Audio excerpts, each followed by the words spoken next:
Hello friends, welcome new session. প্রত্যেক দিনের মতো আজকেও আমি কিছু তোমাদের এমসিকিউ কোশ্চেন নিয়ে আলোচনা করব, যে কোশ্চেনগুলো আপকামিং ডব্লিউবিএসএসসির গ্রুপ সি এবং গ্রুপ ডি এবং ওয়েস্ট বেঙ্গল পুলিশ ও ক্যালকাটা পুলিশ এবং পিএসসি এই সকল এক্সামে খুবই গুরুত্বপূর্ণ কোশ্চেন। বন্ধুরা, তোমরা ভিডিওটি স্কিপ না করে পুরো ভিডিওটি দেখবে। দেখো, প্রথম কোশ্চেন, ভারতের সর্বপ্রাচীন পর্বতমালা নাম কি? ভারতের সর্বপ্রাচীন পর্বতমালাটি হলো নীলগিরি, হিমালয়, আরাবল্লী নাকি বিন্ধ্য পর্বত? সঠিক উত্তর কোনটি হবে? সঠিক উত্তর হবে অপশান সি, আরাবল্লী। আরাবল্লী হচ্ছে ভারতের সর্বপ্রাচীন পর্বতমালা।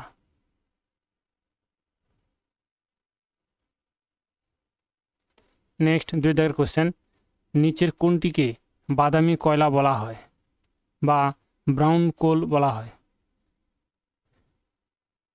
Option A, লিগনাইটকে।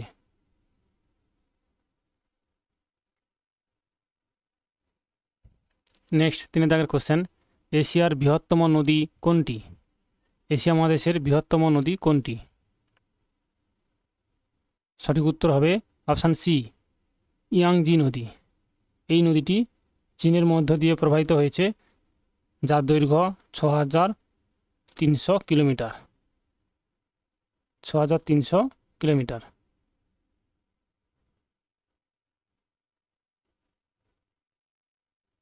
নেক্সট, 4 দাগের কোশ্চেন, একটি জাহাজ যখন আন্তর্জাতিক তারিখ রেখাকে পশ্চিম থেকে পূর্ব দিকে অতিক্রম করে, পশ্চিম থেকে পূর্ব দিকে অতিক্রম করে, তখন সে একদিন এগিয়ে যায়, একদিন পিছিয়ে যায়, অর্ধেক দিন পিছিয়ে যায় নাকি অর্ধেক দিন এগিয়ে যায়? সঠিক উত্তর কোনটি হবে?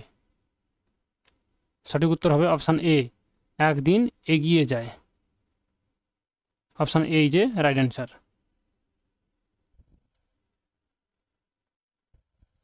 নেক্সট, 5 দাগের কোশ্চেন, বন্দিপুর অভয়ারণ্য কোথায় অবস্থিত? অপশান সি, কর্ণাটক রাজ্যে অবস্থিত বন্দিপুর অভয়ারণ্য।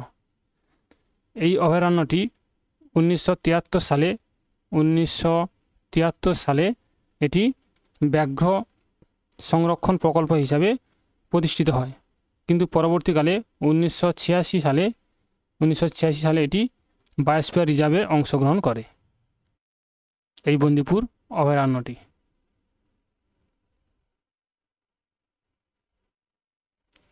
নেক্সট, 6 দাগের কোশ্চেন, আন্দিজ কী ধরনের পর্বত?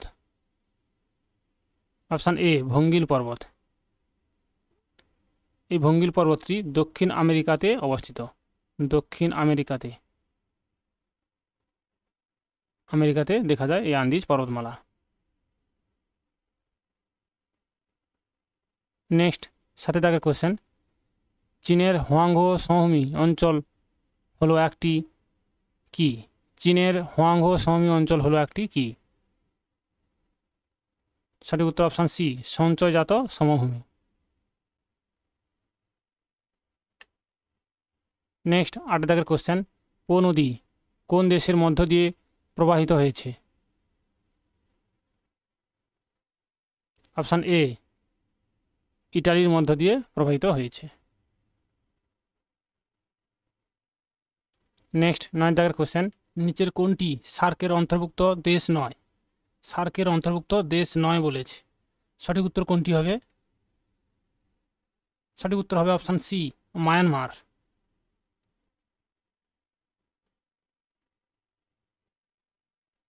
নেক্সট, 10 দাগের কোশ্চেন, পৃথিবীর শুষ্কতম মরুভূমি হলো কোনটি?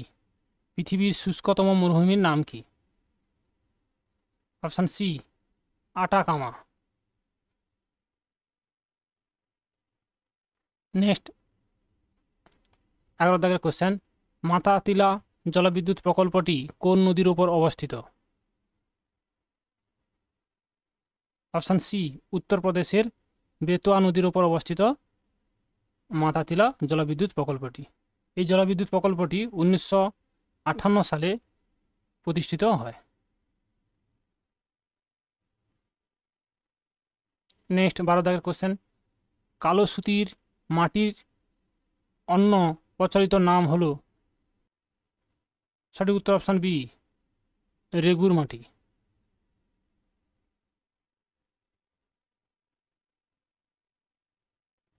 নেক্সট 13 দাগের কোশ্চেন, সৌরজগতের কোন গ্রহ পূর্ব থেকে পশ্চিম দিকে ঘোরে? সৌরজগতের কোন গ্রহ পূর্ব থেকে পশ্চিম দিকে ঘোরে? Option A, Uranus. এছাড়াও শুক্র গ্রহটিও পূর্ব থেকে পশ্চিম দিকে ঘোরে, অর্থাৎ ইউরেনাস এবং শুক্র এই দুটি গ্রহ সৌরজগতের পূর্ব দিক থেকে পশ্চিম দিকে ঘোরে। নেক্সট 14 দাগের কোশ্চেন, দামোদর নদ এর উৎপত্তি হয়েছে কোথা থেকে? অপশান সি, ছোটনাগপুর মালভূমি থেকে। নেক্সট 15 দাগের কোশ্চেন, ভারতের সর্ববৃহৎ বাঁধ সর্দার সরোবর বাঁধ যে নদীর উপর, তা হল কংসাবতী, নর্মদা, মহানন্দা, শতদ্রু। কোন নদীর উপর সর্দার সরোবর বাঁধ নির্মিত হয়েছে? সঠিক উত্তর অপশান বি, নর্মদা নদীর উপর। 16 দাগের কোশ্চেন, হিরো হোন্ডা মোটরস ভারতে কোথায় অবস্থিত? অপশান বি, গুরগাঁওতে হিরো হোন্ডা মোটরস অবস্থিত। নেক্সট 17 দাগের কোশ্চেন, ভারতে কোথায় প্রথম বিমানবন্দর প্রতিষ্ঠা লাভ করে? ভারতে কোথায় প্রথম বিমানবন্দর প্রতিষ্ঠা লাভ করে? সঠিক উত্তর অপশান এ, মুম্বাইতে। 1928 সালে মুম্বাইতে ব্রিটিশদের আমলে প্রথম বিমানবন্দর প্রতিষ্ঠা লাভ করে। নেক্সট 18 দাগের কোশ্চেন, ভারতবর্ষে প্রথম আদমশুমারি সূচিত হয় কত সালে? অপশান ডি, 1872 সালে। নেক্সট 19 দাগের কোশ্চেন, পশ্চিমবঙ্গের উত্তর ভাগ কি নামে পরিচিত? পশ্চিমবঙ্গের উত্তর ভাগ কি নামে পরিচিত? অপশান বি, সহ্যাদ্রি নামে পরিচিত বা উত্তরবঙ্গ নামে পরিচিত। নেক্সট 20 দাগের কোশ্চেন, আজকের দিনের শেষ কোশ্চেন, রণথম্ভোর জাতীয় উদ্যান কোন রাজ্যে অবস্থিত? রণথম্ভোর জাতীয় উদ্যান কোন রাজ্যে অবস্থিত? অপশান সি, রাজস্থান রাজ্যে অবস্থিত রণথম্ভোর জাতীয় উদ্যানটি। বন্ধুরা, আজ এই পর্যন্ত। পরের দিন আবার তোমাদের নতুন কোনো কোশ্চেন নিয়ে আসবো। থ্যাংক ইউ, ধন্যবাদ।